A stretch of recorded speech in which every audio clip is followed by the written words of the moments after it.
Alright, this is the part of the review that's going to have where you have to be the most careful with your work. This is derivatives and tangents, and on this first page I will go ahead and write both of your limit definitions of derivatives and tangent slopes, because you do need to know these. I'm not going to give you these formulas. If you have a point, if you are finding the slope at a point,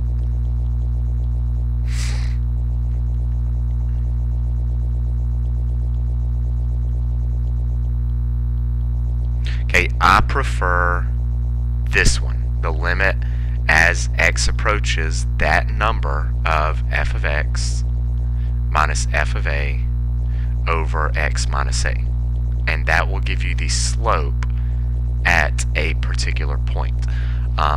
Now I'll put a box around that because that's my preferred method.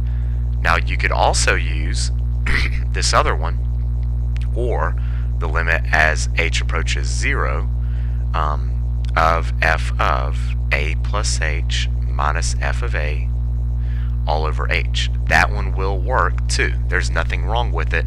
I just think that if you have the x coordinate for the tangent point, then this top one is easier. However, if you are just finding the general derivative,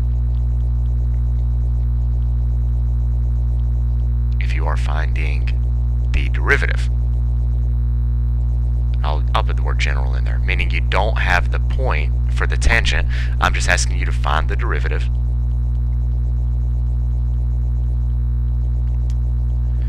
If you're finding the derivative, then I like to use the limit as h approaches 0 of f of x plus h minus f of x all over h. And that gives you your derivative, f prime of x. That's my preferred method.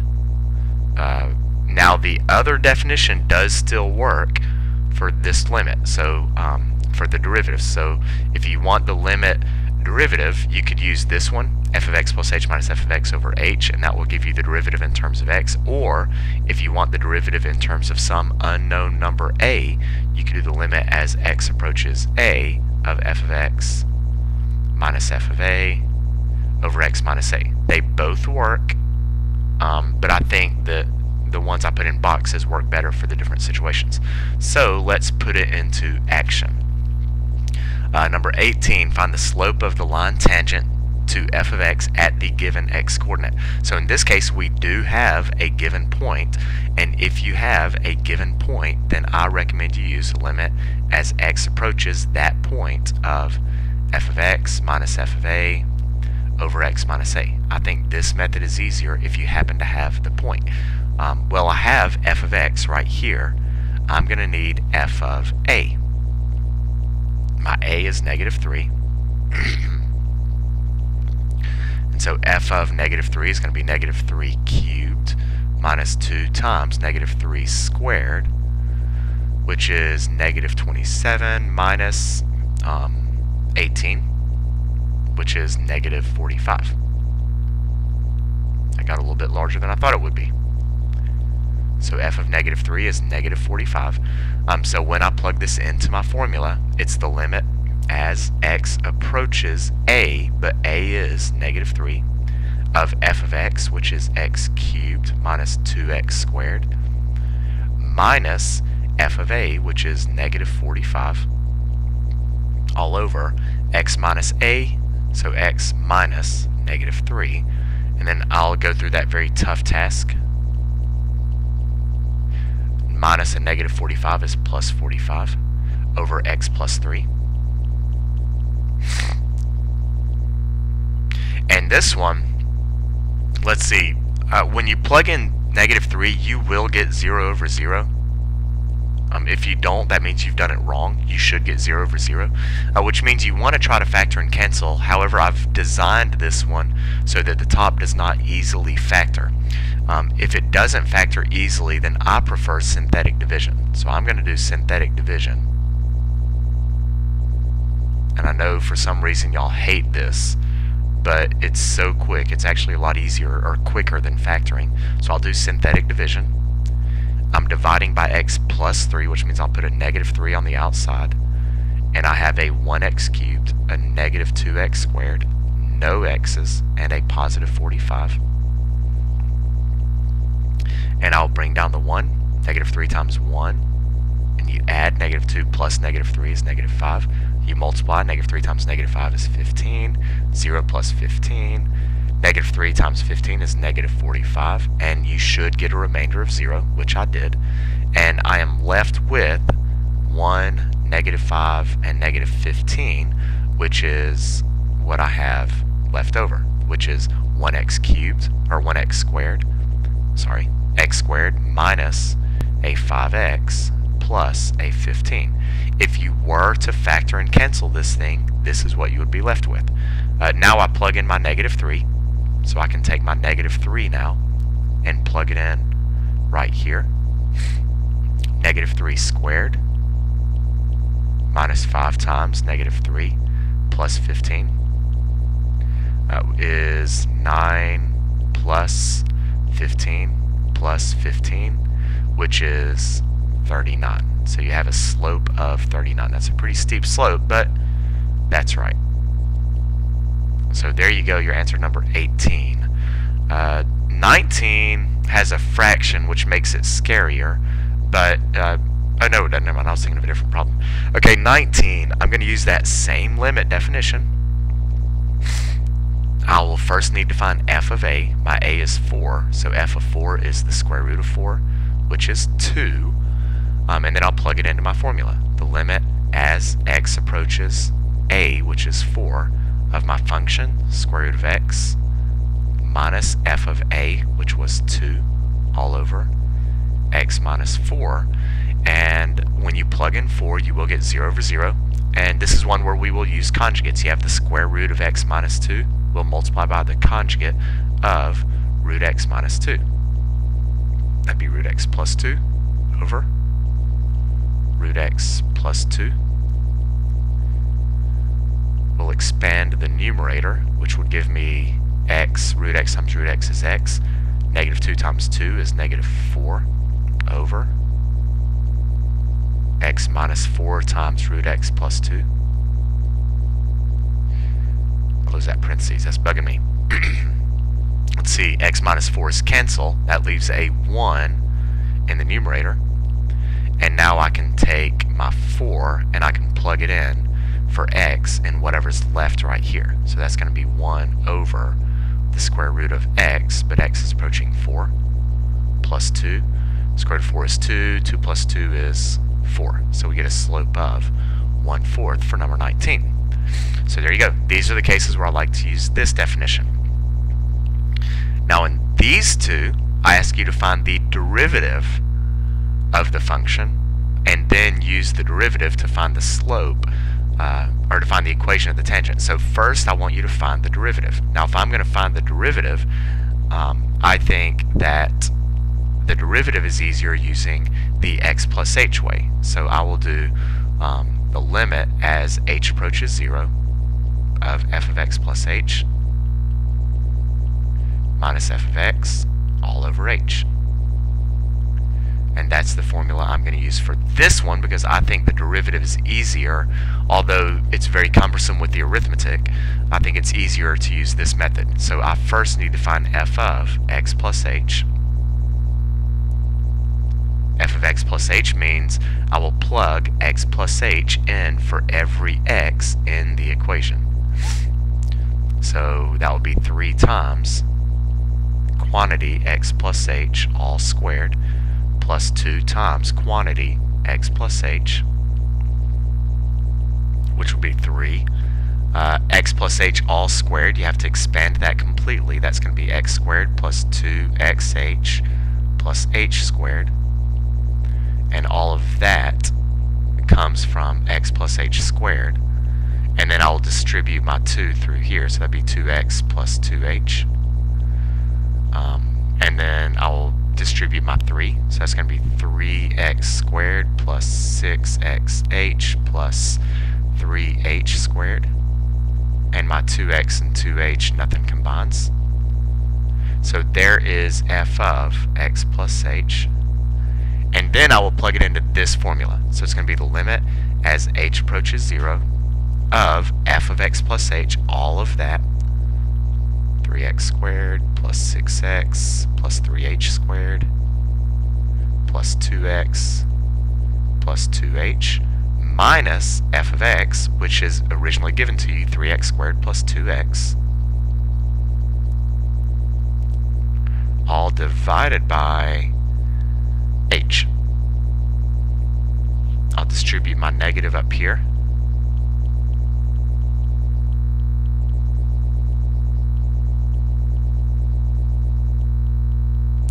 Wow, this is slow.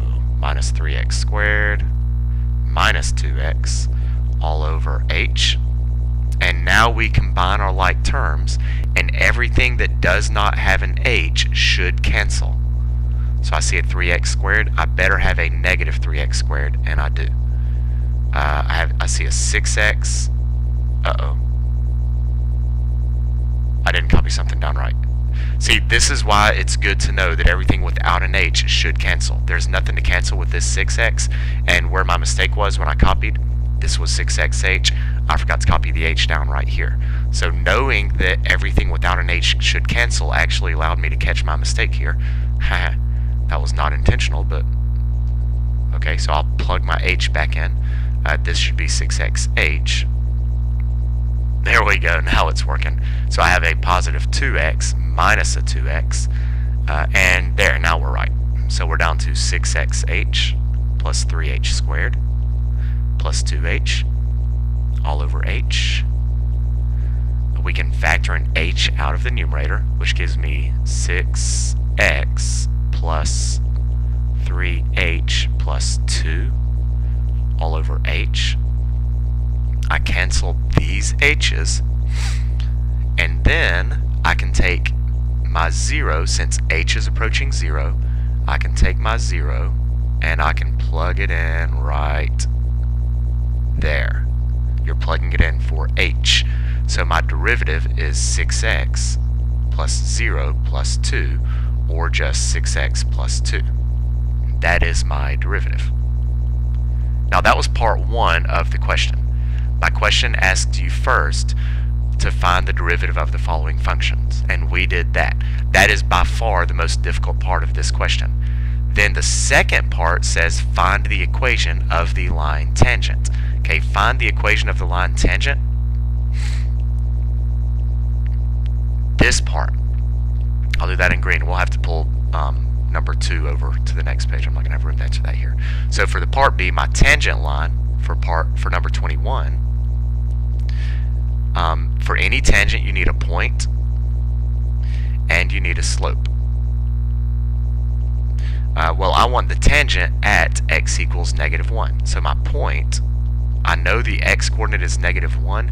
I need to find the y coordinate, so I'll plug -1 into my function, which is 3x squared, so 3 times -1 squared, plus 2 times -1. -1 squared is 1, so 3 times 1 plus 2 times -1, and you get 1. So I have a point of -1, 1. So there's my point. Now the slope, that's where the derivative comes into play. So we did the derivative and we got 6x plus 2. So I know f prime of x is 6x plus 2. And to get my slope, I will simply plug in the x coordinate. So my slope is going to be 6 times -1 plus 2, which is -6 plus 2, which is -4. So there's my slope. And once you have a point and a slope, then you use point-slope form.